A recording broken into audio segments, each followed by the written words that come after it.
헛똑똑 자팍 아카이브 10분이면 구조가 보입니다. 자, 오늘 다뤄볼 주제 바로 들어갈게요. 여러분, 소림사 하면 머릿속에 제일 먼저 뭐가 떠오르시나요? 아마 깊은 산속 안개 낀 절벽이나 거기서 말없이 땀 흘리며 무술 수련하는 스님들, 아니면 진짜 고수들만 열어본다는 장경각에 숨겨진 비급 뭐 이런 거 떠오르시죠? 그런데요, 오늘 우리가 파헤쳐볼 진짜 소림사의 모습은 여러분 상상과는 아주 많이 다를 겁니다. 무협지 속 그 전설의 소림사가 자본주의를 만나서 도대체 어떻게 변해버렸는지 오늘 이 해설에서 아주 속 시원하게 파헤쳐보겠습니다. 시작하기 전에 여러분의 고정관념을 완전히 깨버릴 질문을 하나 드리고 싶어요. 지금 이 시대, 현대 소림사의 진짜 내공, 그러니까 그 엄청난 파워는 도대체 어디서 나오는 걸까요?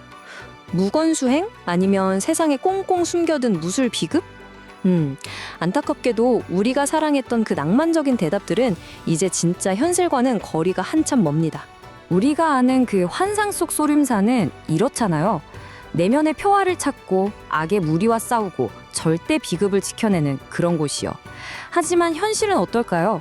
진짜 현실 속 소림사의 무기는요, 바로 상표권 소송, 상업용 부동산, 틱톡 알고리즘, 그리고 시청자를 3초 안에 사로잡아야 하는 영상 유지율입니다. 와, 환상과 현실의 갭이 정말 엄청나지 않나요? 완전 다른 세상 이야기 같죠? 자, 그럼 첫 번째로 이 거대한 소림의 판타지, 이 신화가 대체 어떻게 만들어진 건지 한번 살펴보죠. 우리가 열광하는 그 소림사의 이미지는 사실 역사적인 팩트라기보다는 대중문화가 만들어낸 거대한 상상력의 결과물이에요. 영화나 드라마, 무협소설들이 그 환상을 한껏 키워놓은 거죠. 그래서 요즘 소림사에는 진짜 뼈있는 농담이 하나 떠도는데요. 소림사 72절 예에 이어서 무려 73번째 전례가 탄생했다는 겁니다. 그게 뭐냐고요? 바로 상표권 소송입니다. 대중문화가 만들어준 이 어마어마한 브랜드를 법정에서 악착같이 지켜내는 거. 그게 지금 소림사의 가장 강력하고 새로운 무공이 된 셈이죠. 두 번째 파트는 불교의 비즈니스입니다. 서기 495년 소림사는 정말 조용한 산속 수행처에 불과했습니다. 그런데 1982년에 이영걸 주연의 영화 소림사가 터지면서 이게 말 그대로 전 세계적인 IP가 되어버린 거예요. 사람들이 절에 기도를 하러 오는 게 아니라 스님들의 화려한 발차기를 보려고 몰려들기 시작한 거죠. 그러다 보니 1993년에는 사상 최초로 상표권 소송이 벌어지고요. 1999년에는 수영신이라는 분이 방장으로 취임합니다. 그리고 급기야 2022년에는 무려 4억 5천만 위안, 우리 돈으로 수백억 원대에 달하는 거대한 상업용 부동산을 매입하면서 엄청난 논란의 중심에 서게 됩니다. 이 모든 드라마틱한 변화의 한 가운데에는 바로 이 인물, 수용신 방장이 있습니다. 1999년에 취임한 이분은 그냥 평범한 고승이 아니에요. 세간에서는 이분을 CEO 스님이라고 부르거든요. 수용신 방장은 소림사가 단순한 절이 아니라 어마어마한 시장 가치를 지닌 글로벌 IP라는 걸 아주 정확하게 꿰뚫어 본 겁니다. 만약에 소림사 스스로 이 이름을 상업화해서 지키지 않으면 결국 다른 누군가가 그 이름을 훔쳐서 떼돈을 벌 거라는 아주 냉정하고 현실적인 판단을 내린 거죠. 과연 이곳은 아직도 종교시설일까요? 아니면 그냥 거대한 관광지일까요? 많은 분들이 오해하시는 게 소림사의 상업화가 그냥 스님들만의 욕심 때문이라고 생각하시거든요. 절대 그렇지 않습니다. 여기엔 아주 복잡하게 얽힌 삼각관계가 있어요. 먼저 덩펑시라는 지방정부 입장에서 보면 소림사는 지역 경제를 하드캐리하는 거대한 엔진이에요. 그리고 관광기업들한테는 티켓 팔고 합작 투자하고 심지어 2009년에 크게 논란이 됐던 주식 상장, 그러니까 IPO 얘기까지 나오게 만든 진짜 황금알을 낳는 거위죠. 거기다 소림사 자체도 폭발적으로 밀려드는 관광객을 감당하고 그 브랜드를 유지하려면 진짜 어마어마한 돈이 필요했거든요. 그러니까 이 세 주체의 욕망과 필요가 아주 완벽하게 맞물려 돌아가는 거대한 비즈니스 생태계가 되어버린 겁니다. 여기서 정말 흥미로운 발언이 하나 등장하는데요. 2015년에 호주 리조트 개발 계획을 두고 엄청난 비판이 쏟아지자 보도에 따르면 수용신 방장이 이렇게 반문했다고 합니다. 디즈니가 중국에 들어올 수 있는데 왜 소림사는 외국에 나가면 안 된단 말인가? 와, 이거 진짜 놀랍지 않나요? 자신이 이끄는 이 수천 년 된 전통 종교 시설을 글로벌 엔터테인먼트 기업인 디즈니에 아주 대담하게 비유한 거예요. 사고방식 자체가 완전히 다른 거죠.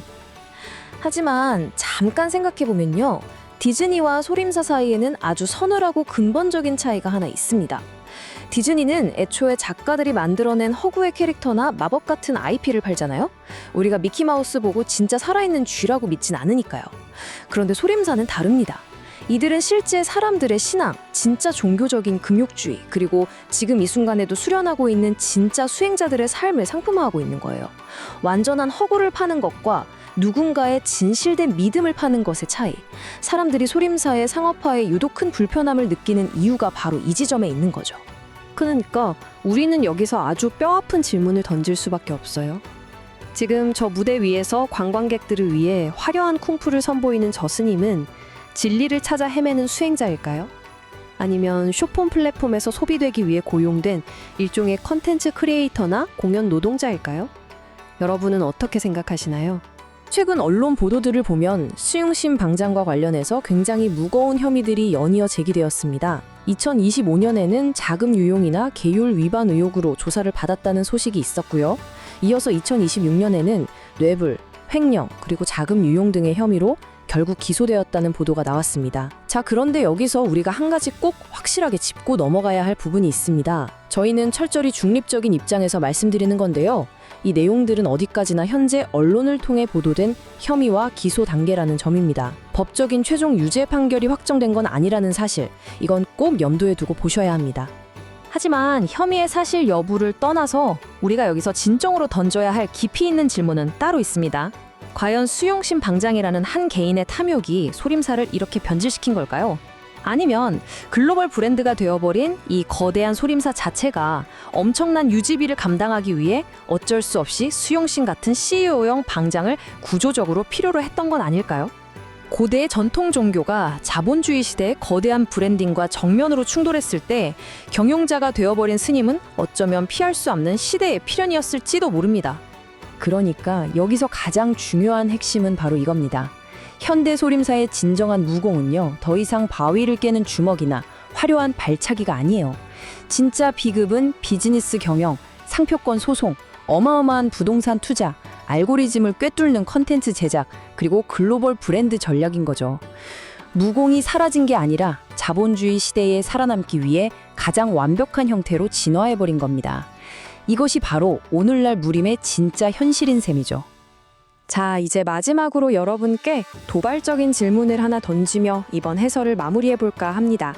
소림사는 종교의 순수성을 잃고 자본주의의 유혹에 굴복해버린 타락한 절일까요? 아니면 이 무자비한 현대 세계에서 전통이 멸종하지 않고 살아남기 위한 그야말로 가장 완벽하고 궁극적인 생존의 무술을 마스터한 걸까요?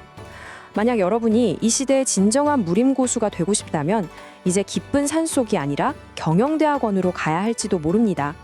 이 흥미롭고 조금은 씁쓸한 질문에 대한 대답, 여러분은 어떻게 생각하시나요? 자팍으로 구조를 기록합니다.